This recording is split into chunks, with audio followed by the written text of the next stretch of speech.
Good afternoon, everyone. Good afternoon and welcome, welcome.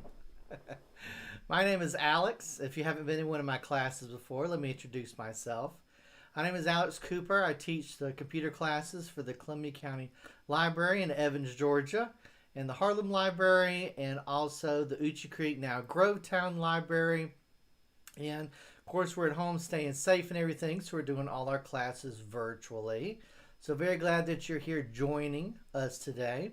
And go ahead and do realize that we're going to actually have it so that you can post questions into the chat and everything.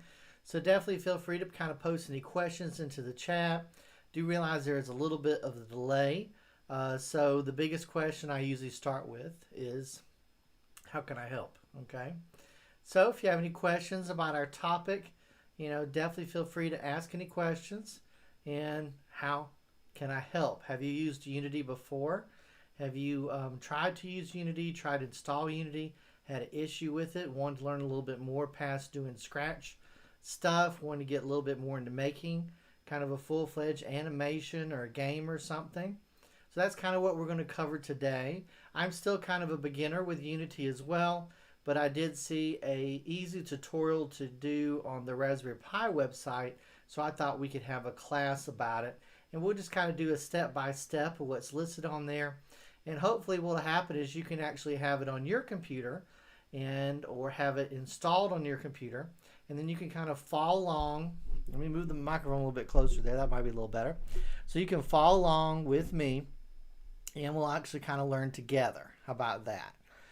So like I said, definitely feel free to kind of post anything in the chat, say hello and stuff, and I'll also include any kind of links and stuff. So this I'll disappear for a second. This is kind of a list of the classes that we've had for the month of October. Ooh, spooky month. So we've had a whole bunch of new classes. Some of our classes have been Halloween themed, which has been really fun. This month, to kind of change things up, we've had a Google Cardboard class, a digital internet shopping, internet shopping, digital couponing class, some Halloween stuff, some Raspberry Pi stuff we did at the beginning of the month. We did a doorbell project with a Raspberry Pi. Did the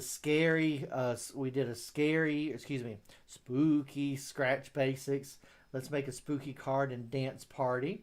And we did that twice last week. So kind of recommend seeing the latest version of that video if you're going to go back and watch one. And also some other different classes coming up, and also Python coding, Scary Spot the Difference, and Scratch Spot the Difference. We kind of had to meld those two classes together. And of course today we're going to be doing our Unity Make a Amazing Robot Game. That is not my title. That's the title of the tutorial we're going to follow.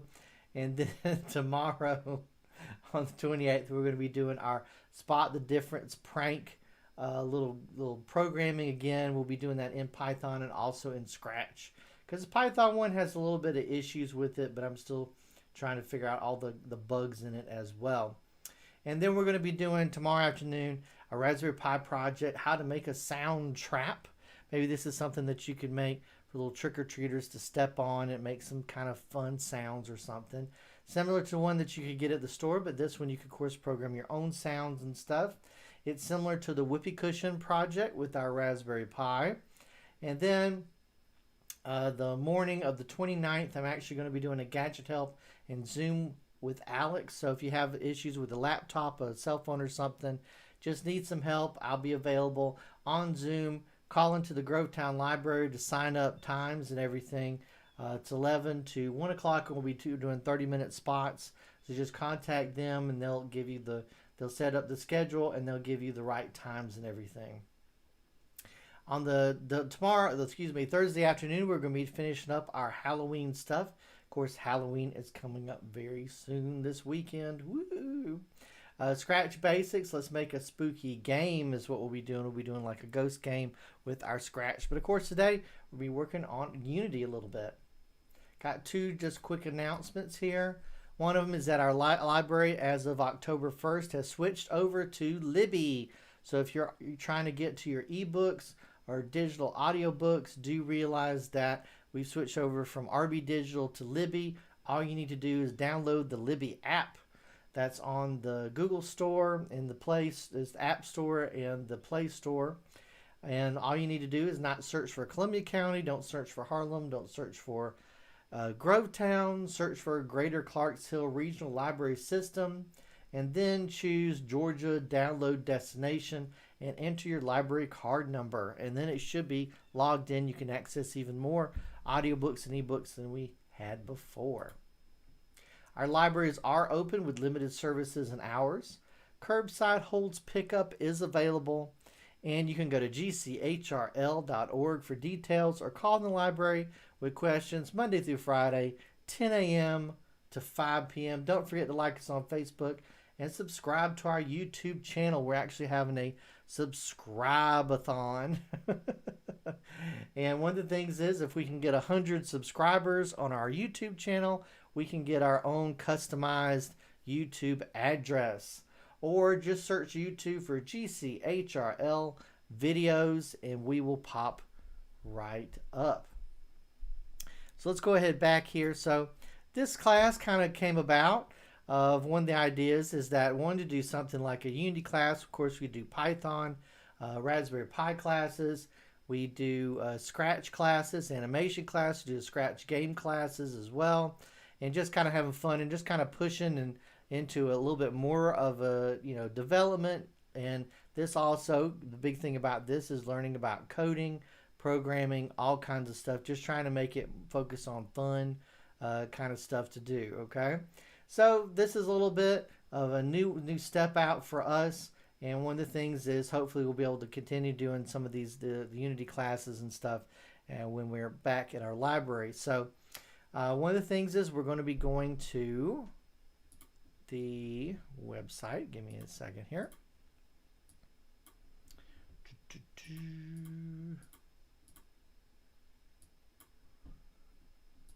Of course, this is when I had it right in front of me, and now I click something and it's disappeared.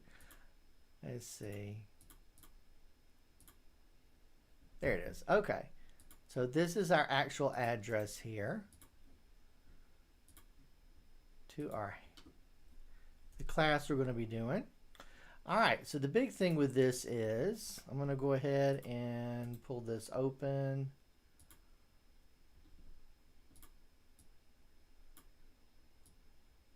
All right. Okay, so go ahead and just follow the link. Now, with any of my classes, what we usually do is I basically would have something printed out, and then we would just basically kind of walk through that, and then we have a computer in front of you, and then have it on the big screen as well, so you could follow along with the screen and also follow along with what's written on the piece of paper. So what I'll kind of do is I'll kind of flip back and forth because we are kind of dealing with one screen here. So when I do, I will try to show as much as I can. I actually have a dual screen going on, so sometimes things might load on the left. I may drag them over to the right so you can see it and everything. But this is our Unity tutorial. This is actually on the Raspberry Pi, Raspberry Pi site, and it's kind of making a cute little robot, trying to make a little bit of a basic game here. So we're going to kind of learn some of this together, and it's going to be kind of fun, okay? I wish it did have a pre-made like little video, but they actually don't here.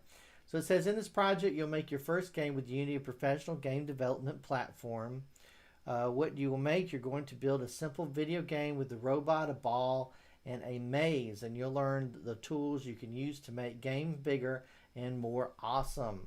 Okay, so let's talk about what we're going to be learning today. We're going to be learning how to create 3D objects, how to change the color, shape, and position of objects. And this is kind of interesting because the Raspberry Pi is actually a UK based company. So instead of COLOR, they spell it that way, which is always so funny to me because anytime we do any kind of programming, most programming languages use the COLOR, of course. So anyway, so even British people have to go back and forth too. So if you do see that, it's okay. How to adjust the camera angle to follow a player in the game. How to add a script to an object and write code to control movement and behavior. Okay, so let's talk about what we're going to need. Okay, first you need a computer with either Windows or a Mac, of course. The software, you'll need to install Unity and get it set up on your computer. This might take a while, and it's a big piece of software. So trying to think about it, I think it was about 2 gigs, something like that, to finally download it. The big thing with Unity is you mainly want to tell it that you're just doing it for personal use, which of course is the free version, which is great. They do allow that. So unless you're actually going to be selling it and you need selling a game and get a license for it, you can basically download the software, create whatever you want. I haven't heard any major limitations. It's just when you actually want to sell your software, then you'd have to get a license from them. But I'm sure there's other stipulations in there as well. So basically, here's kind of the quickest way to get there, and I'll just kind of do a little bit of overview here. So getting started with Unity Personal is the one we're going to be downloading. You basically click here. It'll basically walk you through the terms. You install it. And I think mine's not coming up right now because it says, yeah. I did have to give them my email and set up a password account as well. So do realize that. So there you go right there. But just walk through there. It'll kind of walk you through everything, and then allow you to install it and stuff. Okay, so we won't spend too much time on that. Walk through installing it, and the one we'll be using today, it is Unity 2019.4.12F1 it is, and I'm using the 64-bit version. So I'm going to go ahead and open that.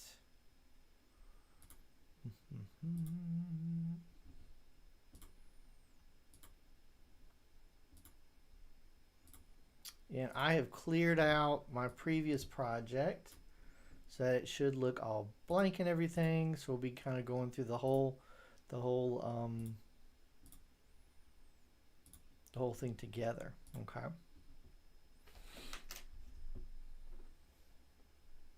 Okay, let's see. All right, so let's go ahead. Let's kind of click on where it says set the stage. And I'll disappear so I'm not blocking the screen or anything, okay? But I'm still here. All right, here we go. So let's talk about, we did our introduction. Let's set the stage. Before you can get started making your game, you need to do a little bit of setup, okay? Start Unity and choose New to create a project. New. And this actually does not show where it says 3D, but that is the default one. So that's what we will click on. So basically this popped up. Now there was a, I had to go to installs, and had to click add earlier, and then I actually had to choose this version, okay, which is the recommended one, and hit next. And then it installed. So it was kind of like downloading two things. So just kind of be aware of that. So we're going to go to projects. I'm going to click new. Okay. It's by default, it shows 3D. Our little project tutorial does not list that, which is interesting. But it does ask us to create, when asked the project name, call it Beginner Unity Sushi. Which I'm not sure why, but that's what we'll call it. Okay. We'll follow along with our, I know it's already there. Okay, I'll call it Sushi 2. So that'll make sure that we, everything's all cleared out. So let's hit create. Now it's going to load. And I got to drag it over from the other screen here. So give me a minute.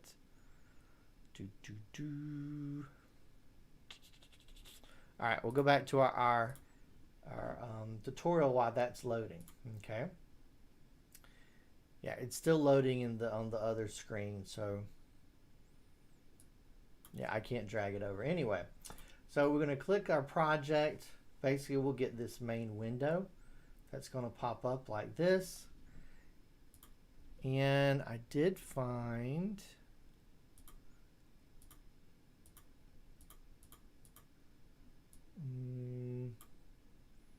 let's see if I can show that for a minute here. Give me 1 sec. That's still loading, so give me 1 second.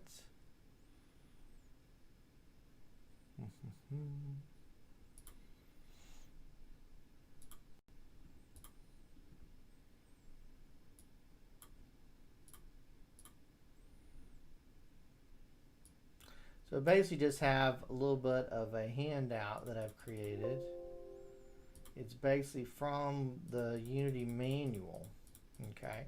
So if you click about, we have our manual section here. So let's kind of read it together. So first, our interface has kind of this A section. The A section is called the toolbar, provides access to the most central working features. On the left, it contains the basic tools for manipulating the scene. Okay. View and the graphic objects within. In the center are the player pause, step controls. The buttons to the right gives you access to Unity collaboration, which we won't be using that today, of course. See the editor. B is the hierarchy window. One of the things is we'll be doing, we'll be creating objects and then adding those objects to, how should we say, like a main character or model. There we go. That's the main character model. Let's see, window, reticle text presentation, the game objects in the scene. Each item in the scene has an entry and the, let's see. All right, we have seed, the view simulates. Find rendered games will look like through your scene camera, which of course is this here. Okay. We have D, the scene view allows you to visually navigate and edit your scene. The scene view can show 3D or 2D perspective. Okay. Which we don't get this to begin with. We just get this one right here. The inspector window allows you to view, edit all properties of the currently selected game object because different types of game objects have different sets of properties, layout, and contents in the inspector. View windows change each time you select a different object. Okay. And F is our project window down here. So this is where our materials will be later. Project window displays your library of assets that are available to use in your project. When you import assets into your project, they will appear here. All right, so it should be loaded. Yay, there we are. It's all up and loaded right now. It is blank. Okay, so let's go ahead. Let's continue with our tutorial here. A big one is they want to make sure the layout's the same on everything. So we're in click create project. Project appears on the screen. And I think, because I already said new. Okay, yeah, I'm already new. Okay, it's untitled, so I haven't done anything yet. Okay, on the top right corner of the Unity window, you'll see a menu called Layout. Click on it and pick Default. So it's right here. All right, Layout, and we're going to choose Default. All right. I think it was already on that, but just wants to make sure. Look at the panels named Assets. You will see a folder called Scenes. Look on the bottom left. Here's our folder called Scenes. Okay. Now, if there's no Scenes folder, it says there's no Scenes folder. You can create it. It was already created with this one. Like I said, this is just, I'm trying to make it as if I had just installed the software, which I pretty much have, because we deleted all the old stuff. So next thing you need to need is a scene. It turns our you already have one. I guess that's supposed to be turns out. Turns out you already have one because Unity project starts with one, so you just need to save it. Okay.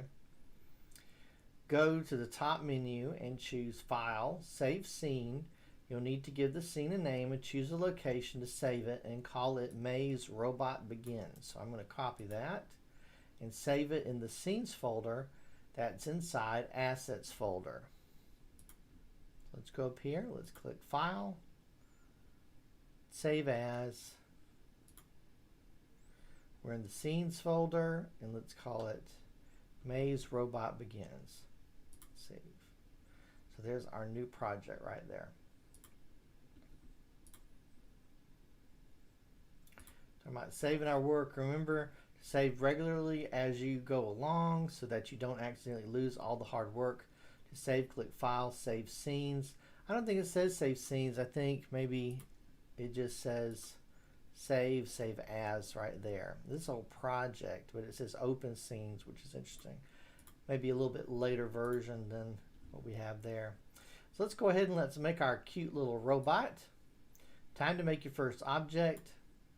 Make a capsule object. Click Game Object, 3D Object, Capsule. This will be the body of our maze your robot. Okay, so we want to click Game Object, 3D Capsule, Game Object, 3D,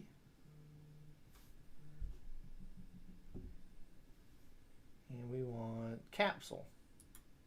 Boom, there it is right there.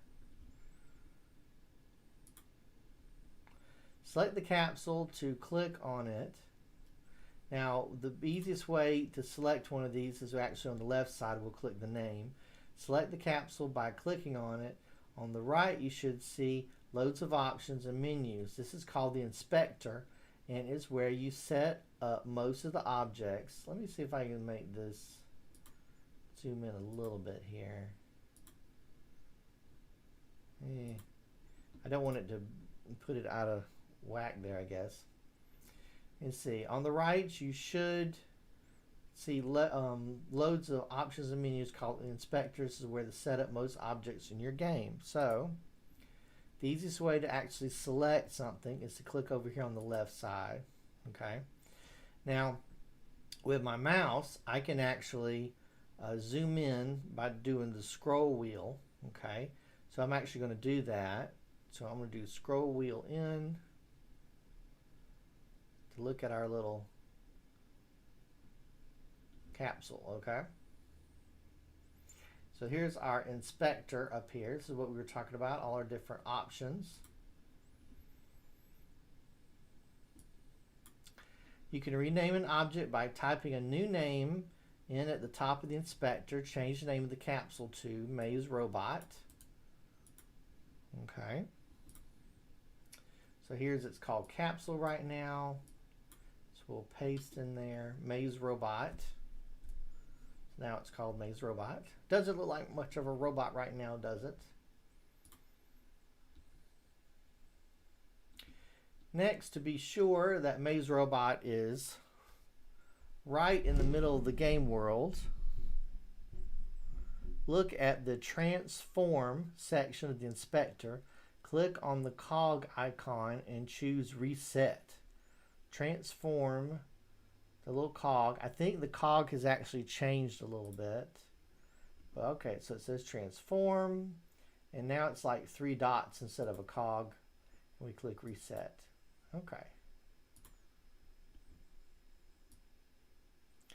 You need a couple more objects to make your robot. So create a cube and create a sphere. Okay. So we're going to do game object, 3D object, cube. There you go. And game object, 3D object,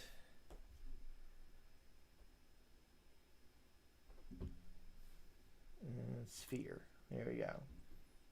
Okay. I'm going to go ahead and file and save. It's funny getting used to having the latest version of Office and Word and everything and having the autosave. It makes you kind of lazy when you start using other programs because you're like, oh yeah, I need to hit save. All right, change the name of the cube to Shades. All right. Now, I'm a big believer in any kind of tutorial, any kind of recipe like cooking or something. The best thing to do is the first time doing it is to go through and actually, follow it very precisely. And then if next time you want to do the recipe or whatever, then you can go back in and make changes to it. Okay. So we want to click on the, all right, since I said that, I got to remember it was the cube. Cube, they want to be called Shades. Okay. So let's click the cube. Let's go up to the top. We're going to change its name to Shades. And now the sphere, we want it to be changed to Nose. Sphere. Change it to Nose. All right. Look at the left of the screen.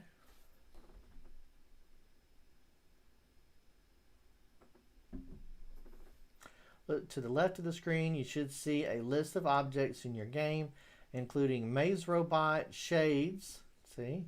Shades, Nose. Click the Shades and drag it into the Maze Robot.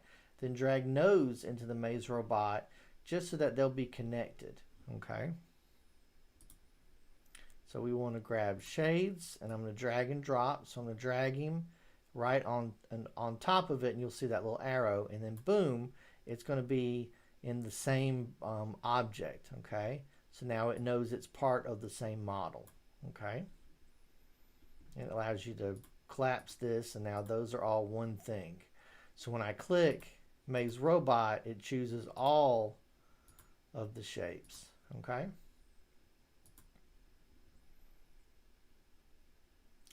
All right, dragging objects together.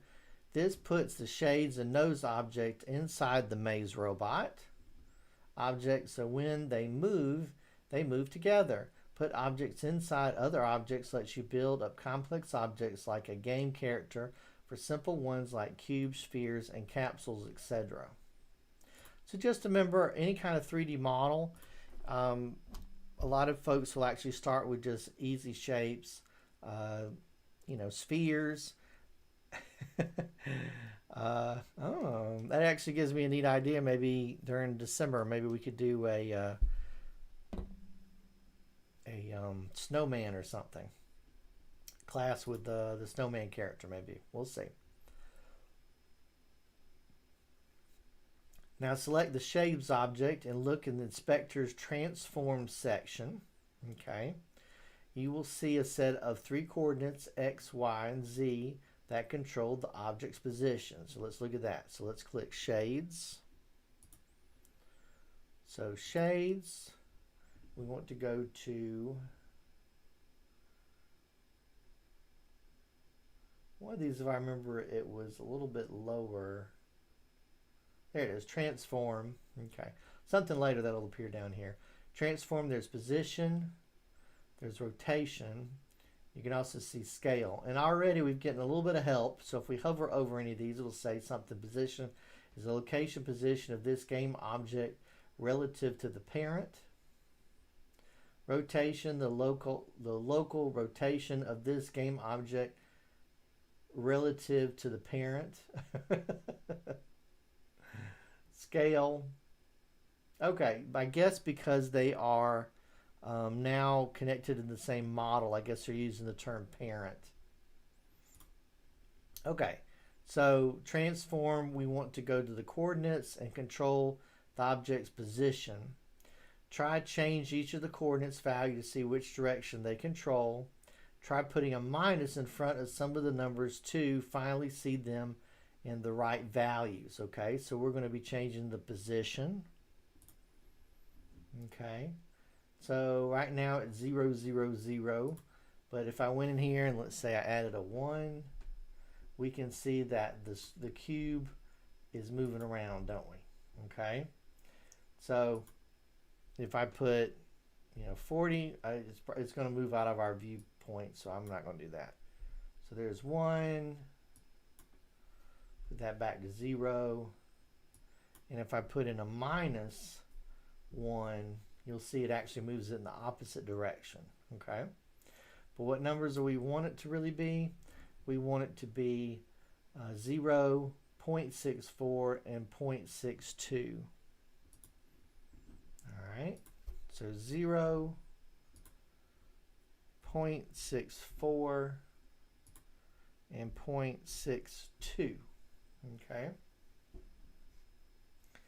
0.64 and 0.62 position. Okay. Oh, hang on. 0.64 and 0.42, sorry.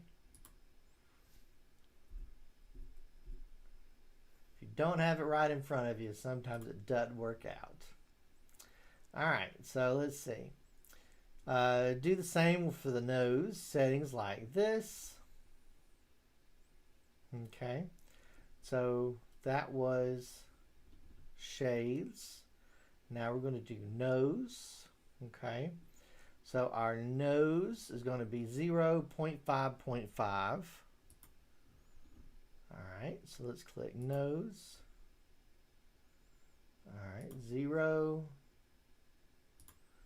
0.5, 0.5, yep, 0.5, 0.5.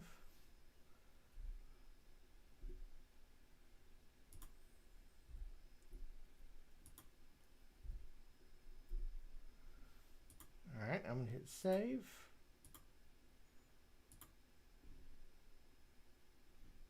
That's for our nose.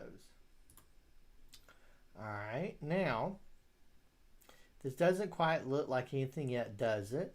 To make May's robot look like a robot, we'll adjust what shades and nose look like. You can control the shape of the objects with the scale controls.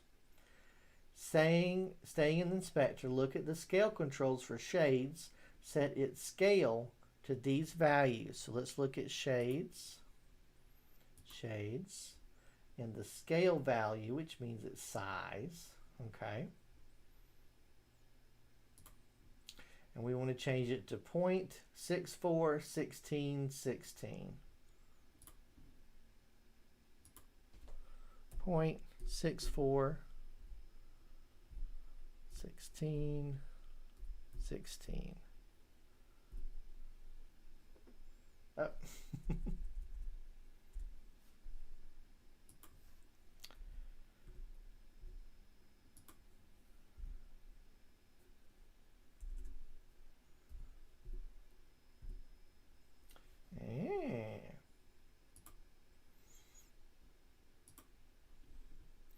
I wonder if I can, okay, there we go. So that must be, there we go.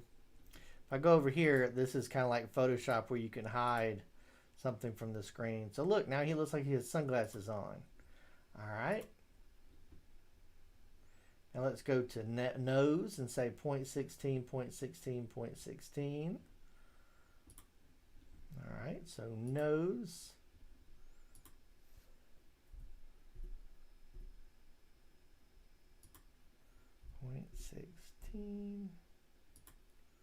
Point 16. Oh, so now he has a little nose. If I had the shade, there it is. There's his little nose. There's his shade. See, he can't wear sunglasses if he doesn't have a nose now, can he? All right, so let's go to our next part here. Yeah, so you can see him with, looks like he's wearing sunglasses. Okay. Now it's starting to look like a robot. Okay, in the next step, it's time to add some color. Adding color. Create a new folder by clicking Assets, Create Folder, and call it Materials. Create a new folder, Assets, Create Folder, and call it Materials. All right, so we got our assets. Oh, so let's go up here. Okay. So Assets, Create Folder. All right, and then let's call it Materials. And hit Enter. All right, now make two materials, assets, create materials called iBlack. All right. So assets, create, let's see, material. Whoop. Assets, create material. All right, we're going to call it iBlack.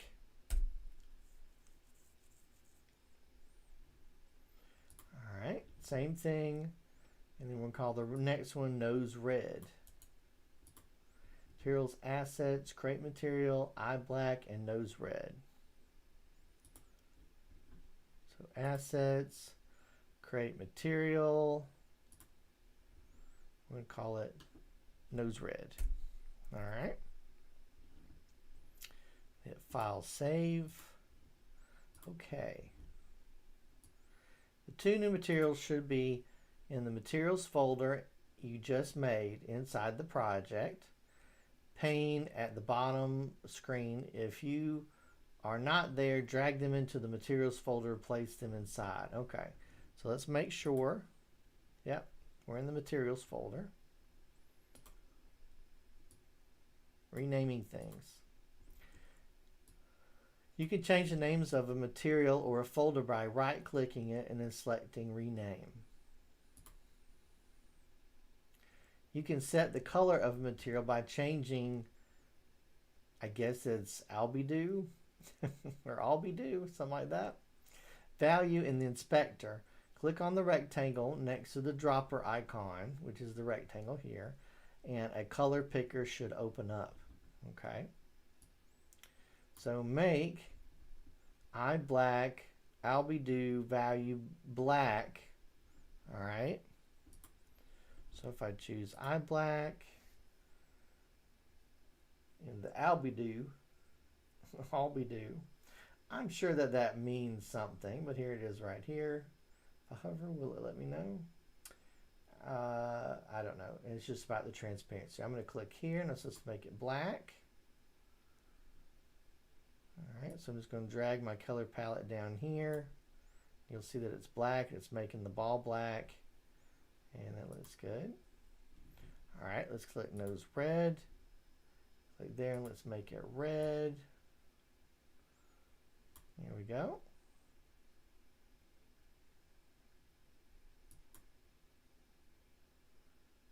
Original color, the new color, okay. Okay, so there we go. Okay. All right, so make the albedo red. Select the shades. Select the shades object. Look at the mesh renderer section of the inspector and expand the materials subsection. Click on the small click to the right of element 0 and select, so just to click this, the little circle, and select I black. Okay, so we want to make the shades black. All right, and we're looking for, it says element 0. So we got to click our shades. We'll go down here, and I believe,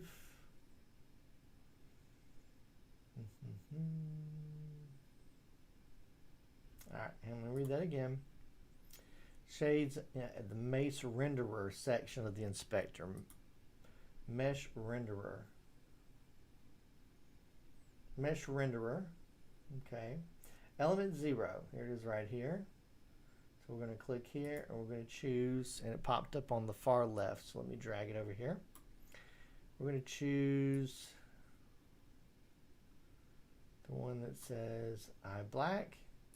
And then boom, our sunglasses are now black.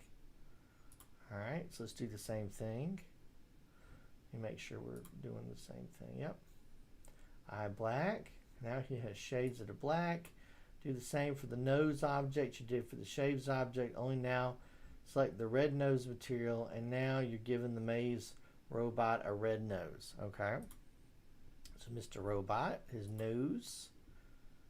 The mesh renderer element 0, and I'm going to choose red nose. Boom, now he has a little red nose. I can't see it very well because of the shading, but that'll actually, we'll change the lighting here in just a little bit, I think. Okay. Hit file save. All right, let's go to the next one. Give your robot some rules.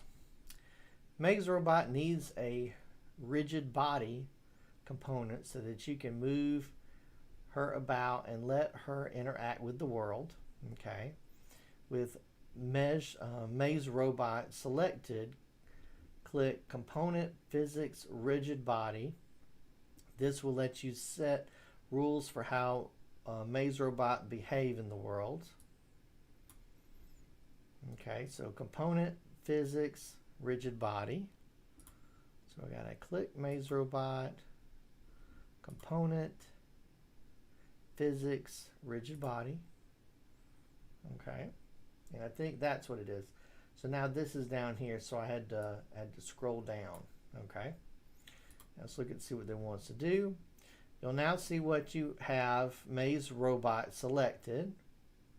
You'll see now that when you have Maze Robot selected, there's a rigid body section in the inspector. Open up the constraints subsection of the rigid body section. The constraints, let's see, constraints, there we go. Freeze position, freeze rotation. All right, set freeze rotation XYZ to true by clicking all the boxes for freeze rotation. So freeze rotation, click, click, click. And by clicking all the box freeze position, okay, just like that, check Y for true. All right, so Y. Why are we doing this? We'll find out in a minute. Now you have a basic robot character. You can use it in your game. You can really make it your own by changing a few colors around, or maybe adding extra pieces to it using your 3D objects that you can position like you did in the last step. Once you're happy with your robot, move on to the next step. Okay, I'm happy with our robot right now. We're just following our tutorial, so we won't go crazy right now. And look, we're moving on our tutorial here. We're almost halfway through. Make the world's ground. Okay, so now you're going to create a ground plane for the maze robot to move about on. Start by adding a, let's see, quad. Okay, start by adding a quad object to be the ground. Game object, 3D object, quad. Okay. Game object, 3D object, quad. All right. We have that. Change the name of the object from quad to ground in the inspector. Okay. Now that's the ground. The ground we walk on. All right, in the inspector for this new object under transform, set the Y rotation to 90 degrees, and for scale, enter these values. Okay, in the inspector for this object under transform, all right, let's try to find that. Transform, okay. X rotation to 90 degrees.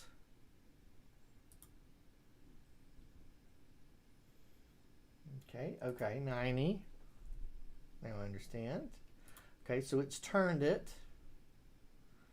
And now we're going to expand it, so now it's going to be the ground. Okay, looks like theirs is shaded and ours is not. We actually may be in some kind of different view, but I'm not really sure how to change that view right now. This is like the default, but all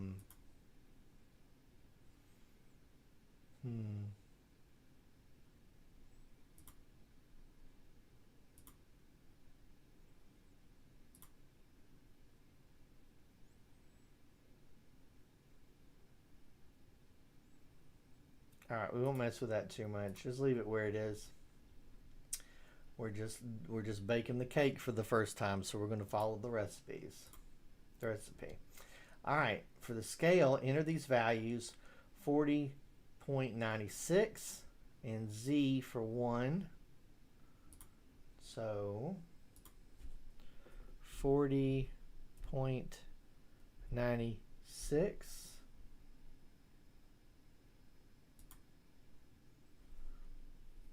40.96, and then wait, what was Z? Oh, Z was 1. Z was 1. Okay, so looks like our robot's being smothered by, and I'm going to use my my mouse wheel to zoom out. It's like, so now we have this huge square ground out there, don't we? Zoom back in.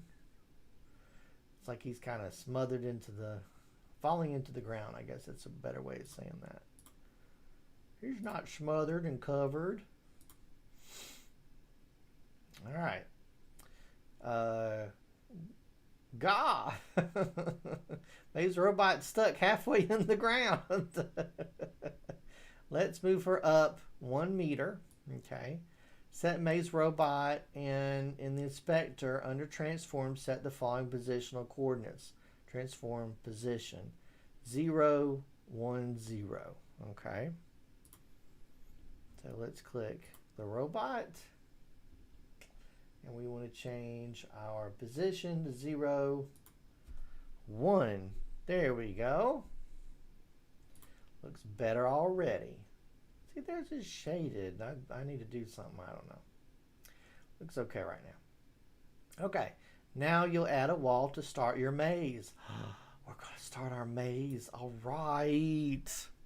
Okay. Let's create a cube. So game object, 3D object, cube. Game object, 3D object, cube. Plop. All right. And set the transform position to -2. Let's see. Transposition to -2. -2. I love watching the things, kind of jump around on there. 0.15 and then 0. So 0.5. All right. Set the Y scale to 3 and rename the object wall. Okay. So let's set the Y scale. Set the Y scale to 3. And now let's call it wall. And I'll zoom out a little bit. It's a big wall. Oh no. All right. Here it is. Now let's make a new material. So assets, create materials. Assets, create material. Okay. And this time we want to name it blue wall, or wall blue, excuse me. Wall blue, and change the albedo to give it a surprise blue color. Okay. So let's change it and call it, okay, I gotta hit rename on there. Wall blue. Okay. And then we're going to go, and again, we're going to do the same thing we did earlier, but this time we're going to choose a blue. Sign the wall we do material wall using mesh render materials section of the inspector. Drag the material straight into the object. Also drag the material straight down it. Later on, okay, hang on. So change the albedo and give it a surprise. So let's click wave blue. And let's go to the albedo. Let's give it a bright blue. Or a dark blue. How about dark blue? Okay. So, and then we need to choose the wall and go to the mesh renderer where it says element 0 and choose the material we just made, the blue wall. Boom. Now it's a blue wall. See, it is some kind of, I guess I need to mess around with something up here, but the shading or something like that. Anyway, I don't know. It's just not sticking out. If I click away, you can definitely tell that's blue. I think it's like a sun's really bright or something. I don't know. I'll play around with that in a minute. But anyway. Okay, so we've got that going on. Now, let's see, we did the materials.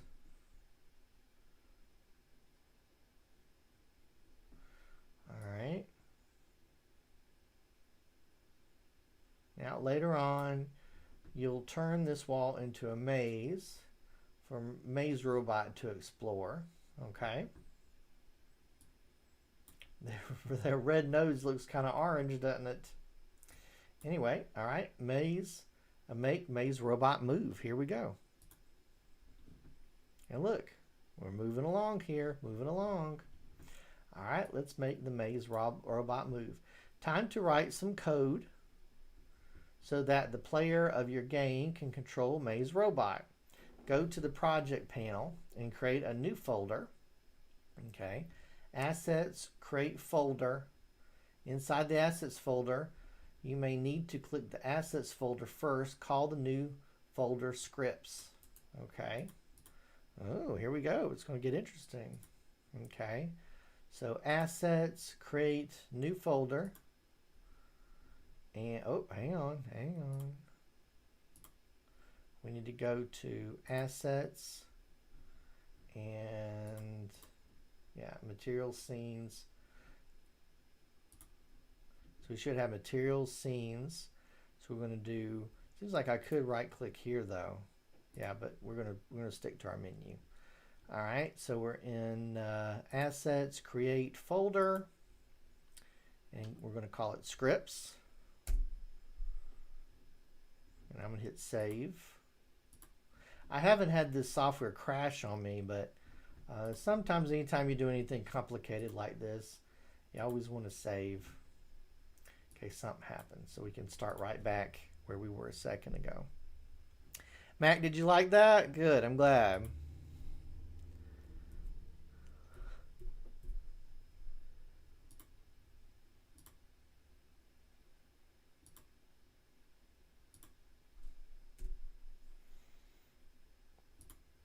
Okay, so time to write some code so that the player of your game can control Maze Robot. Okay, go to the project panel and create a new folder, which we just did that. Call it scripts. Create a new C# script. So this is going to be actually our first class where we're going to be doing a little bit of C#. Okay. C++, C++, C#, all that kind of good stuff. That's kind of been the traditional language that people use to basically do video game creation. Okay, so here we go. Create a C# script. Click Assets, Create C# script. Assets, Create C# script. Under scripts, good. So it's calling it behavioral script. Let's see what it wants us to call it. And call it Robo Mover. Okay, so got to do a rename because I should have already been ready to type that in. Okay, so it looks like it's already got some basic coding going on here, so we're going to kind of ignore that right this second. We're continuing with our project. Double click on Robot Mover to open it in an editor, which is a separate program from Unity. Okay, you should see this code. Okay, using system. I can actually see it on the right side. So if I do a double click, it's going to ask me what to open it in. Let's see. I think the best should probably be, I'm going to try it with Notepad. That just comes with, okay, so this is Notepad. So I double click this, it asks me what to open it in. I said Notepad. I think that'll be okay for this. There are some better coders. So what I would probably recommend is, it's free. I won't use it right now. Maybe I'll use it. We use it in some other stuff, but it's called Notepad++. It's completely free, and it does support like C# and the other C languages, C++.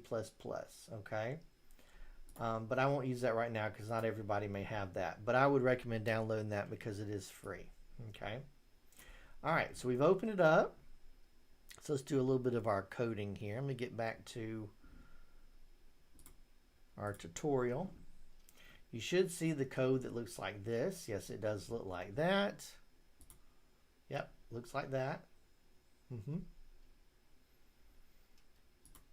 Okay, understanding the code. Looks like, let's look at what we've got here. Okay, you can imagine, you can ignore the first, you can ignore the first 3 lines. They're just the program setting up things it needs. Then you've got this, public class, Robo Mover, Mono Behavior.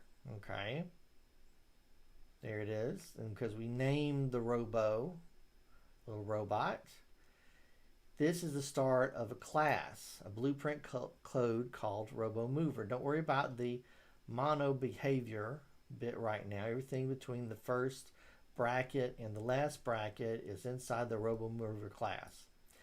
Then below, okay, we're still going to go through this though. Hold on. Then below, that you have two function declarations for functions named start and update. A function declaration is where a function gets defined in your code.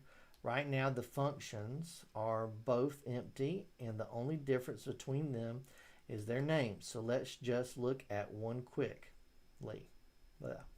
Void update. A function is a set of instructions for a computer to do something, wrapped up with a label for the task that makes it easy to remember. For example, for a human, make me a cup of tea is a function. We know there are a lot of steps to it, and at the end you have a cup of tea. It would be silly to have to tell someone every step every time you wanted them to make the same cup of tea. The same is true for asking the computer to do something. Much easier to teach it once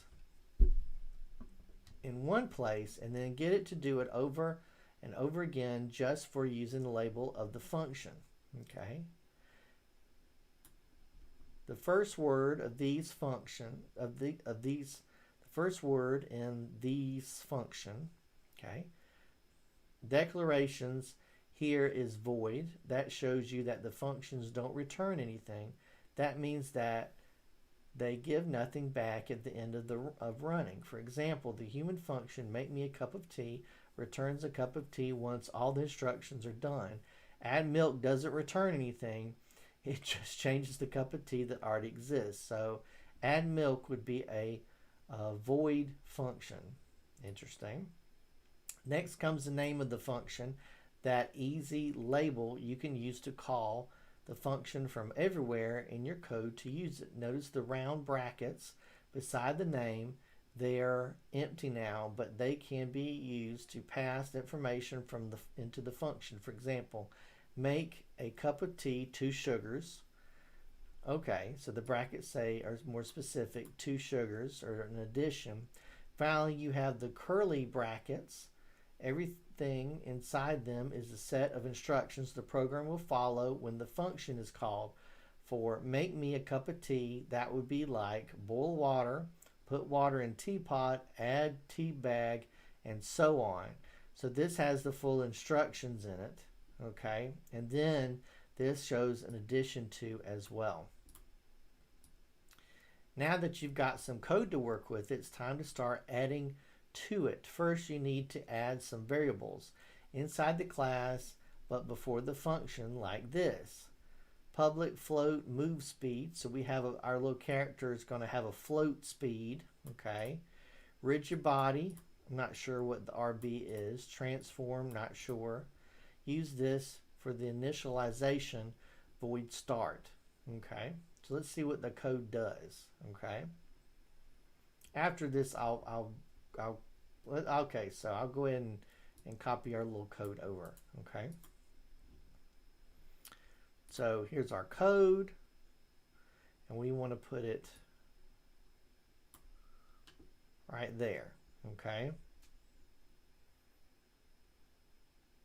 And in Python, we actually have a number sign or the hashtag, and I think C is using the double forward slashes so that this is notes for us. Okay. Okay. What does the code do? These variables are labeled on values or things. In this case, we've got move speed, a float decimal, okay. RB, a variable you'll use to refer to rigid body component, which is Maze Robot itself, remember. And TF is a variable you'll use to refer to transform component, okay. You don't actually need the start function in this program, so you can delete these lines. Okay, so we'll delete where it says use and void start, see? And I guess the close bracket as well, okay? Now you need to fill the update function with this code. Update is still called per frame void update, okay?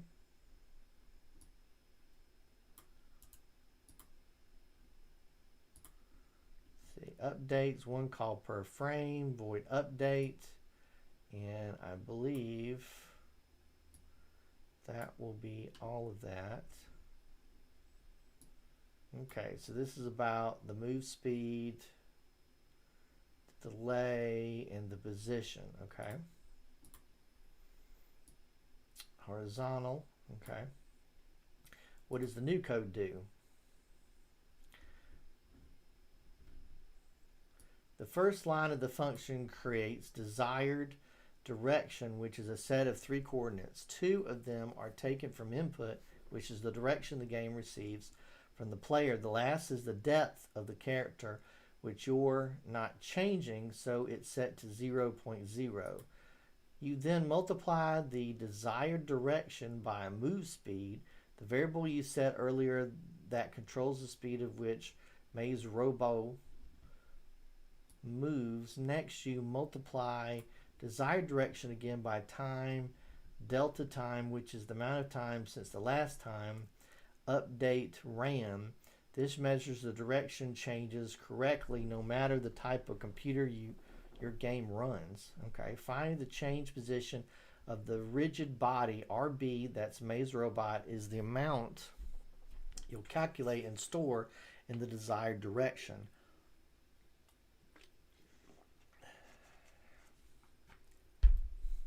What all this adds up to is that every time the screen is updated, the character moves a tiny bit in the direction the player is sending it with the controls. Okay. Be sure, let's go ahead and let's save. I think that's great advice. Let's hit File, Save. And do I need to hit File?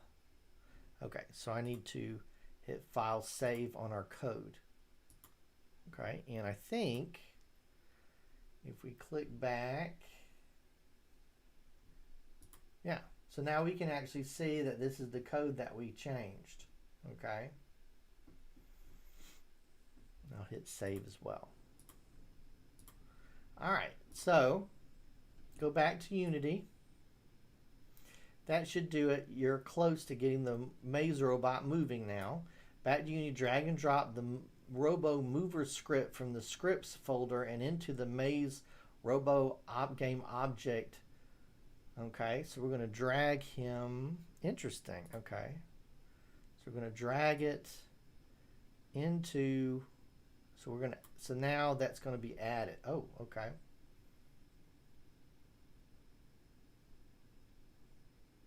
Okay. So if I hit save, if I close this, it does not like that for some reason. No compile error that the file name class matches. Okay.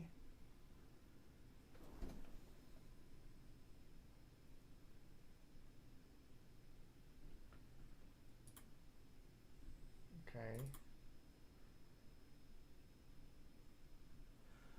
No.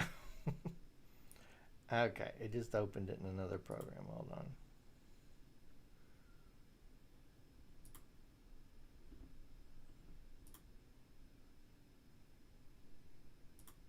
Okay, it says an unexpected error has happened. So hold on.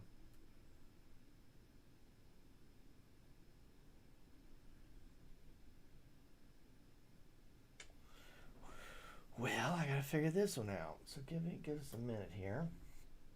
Okay, so when it said edit in a editor, and then it opened it in the text editor, it looked like it would work. Okay.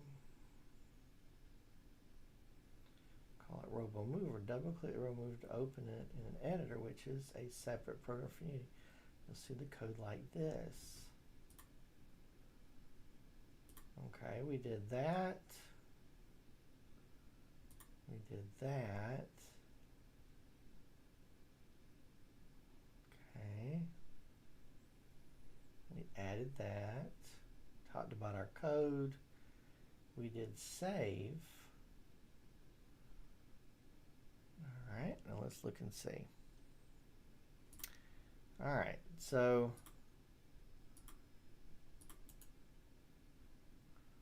let's see, open.